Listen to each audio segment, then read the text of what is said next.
Then Sugriv heard the story of the calamity that had befallen the Raghu princes at Panchavati, and how Ram's heart was breaking with the ache of separation from Sita. Deeply touched, Sugriv tried to console Ram. I have heard everything from Lakshman. Lay aside all doubts and fears. We shall surely discover Sita wherever she may be concealed, and that soon. My companions and I noticed a Rakshasa carrying a weeping lady and speeding fast across the sky. She was crying, "O Ram, O Lakshman." She too noticed us, and removing her sash, she tied up in it her jewels and threw down the little bundle. We picked it up and have kept it. See if the jewels are Sita's.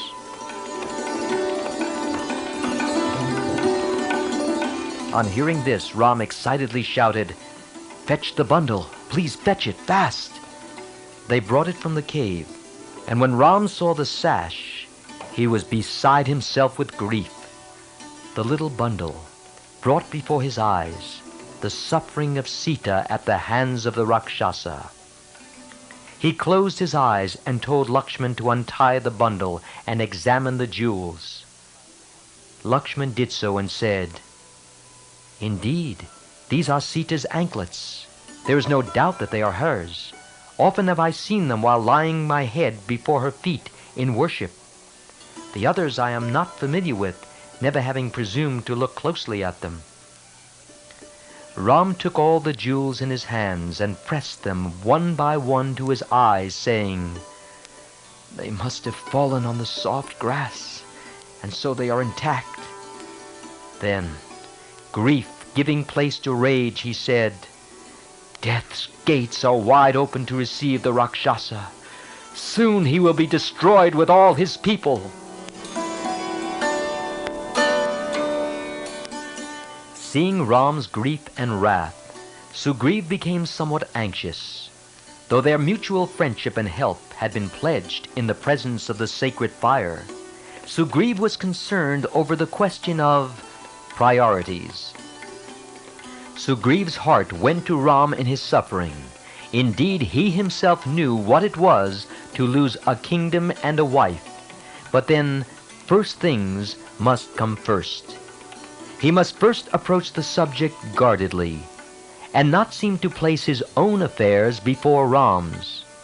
That might jeopardize their newborn friendship. But it was not purely selfish to say that he, as king of Kishkinda and lord of his tribe, would be a far more serviceable ally than he could be as a fugitive. Besides, if he launched on the enterprise of finding Sita when Bali was still king of the Vanaras, one could not guess what Bali's course may be. So there could be no doubt that the first move in the enterprise must be to secure the resources of the Vanara kingdom by killing Bali and placing himself on the throne. This alone would bring success to Ram as well as himself. But realizing Ram's state of mind, he resolved to act with circumspection and said, I do not know the strength or the dwelling place of this wicked Rakshasa. We do not know where he has taken Sita and where he keeps her hidden. Still, I promise you solemnly, wherever Sita may be, I shall find her and her captor and find ways of destroying him and recovering her. You will kill the wicked Rakshasa and win glory. Do not despair or yield to grief. That weakens the spirit.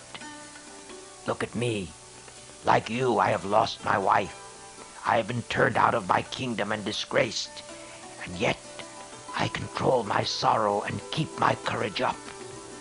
If I, just a mere monkey, can do this, it should be far easier for you. If sorrow overwhelms, one becomes helpless and can do nothing. Therefore, my friend, I beg of you to control grief.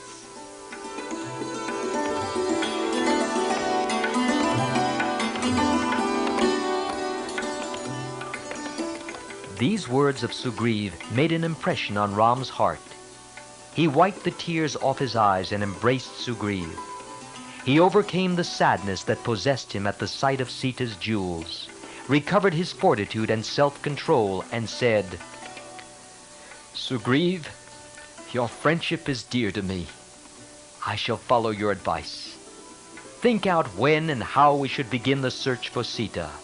I shall make your cause mine and place you on the throne of Kishkinda.